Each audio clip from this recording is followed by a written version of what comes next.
Welcome to learning boxing at home.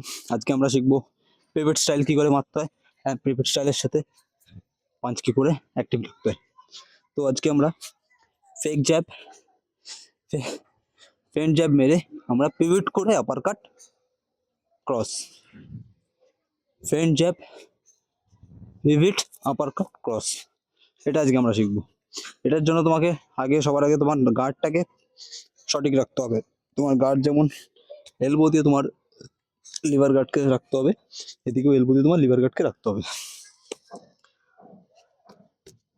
চিন guard তো অবশ্যই রাখতে হবে তোমাকে। চিন গার্ড রাখলাম আমি। চিন গার্ড রাখার পরে এবার আমরা পিভট করবো। এই একটা ফেন্ট জ্যাব গেল আমার। ফেন্ট জ্যাব যাওয়ার পরে যেই ফেন্ট জ্যাবটা আসবে রিটার্ন আসার পরে সঙ্গে সঙ্গে দেখো পিভট করার সময় তোমাকে হালকা স্লিপ মারতে হবে। ডাইরেক্ট পিভট আসবে না, দেখো তুমি ট্রাই করে তোমাকে স্লিপ মারতে হবে, স্লিপ মেরে পিভট করতে হবে। এই স্লিপ, এই পিভট, এই আপার কাট, এই ক্রস, এই হলো টেকনিক। তোমরা এটাকে স্পিডে করবো। আবার চলো,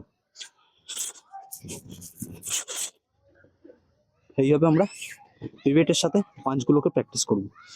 অনেক কম্বিনেশন আছে, এটা আমি যেমন আপার কাট দেখালাম। এবার আমরা হুক মারবো। হুকটা কিভাবে মারবো আমরা? হুক, সো অনেক রকমের আছে।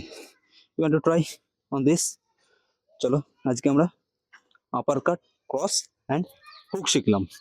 এরপরে আরও আছে, যেমন তুমি পিভট করে রাইট আপার কাট মারতে পারো, পিভট করে ডাইরেক্ট রাইট ক্রস মারতে পারো, অনেক কিছু আছে। পিভট করলে কি একটা জিনিস, তোমাকে অপোনেন্ট টার্গেট রাখতে পারবে না। তুমি যদি ফুটওয়ার্কটা সবসময় মেনটেন রাখো তো টার্গেট রাখতে পারবে না। তো ফ্রি স্টাইল ফুটওয়ার্কের জন্য তোমাকে এটা করতে হবে। এ করলে আমি প্লাসে করে দেখাচ্ছি।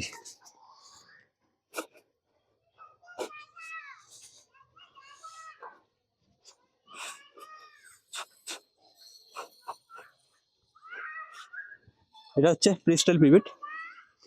তো তুমি রোপ দিয়েও করতে পারো, আস্তে আস্তে প্র্যাকটিস করতে পারো। তুমি এটা প্লাস থেকেও করতে পারো বা রাউন্ড শেপ বানিয়েও তুমি পিভট স্টাইল প্র্যাকটিস করতে পারো। আজকের জন্য এটুকুই। ভালো লাগলে সাবস্ক্রাইব করো, আমাকে ফলো করো অ্যান্ড সাপোর্ট করো।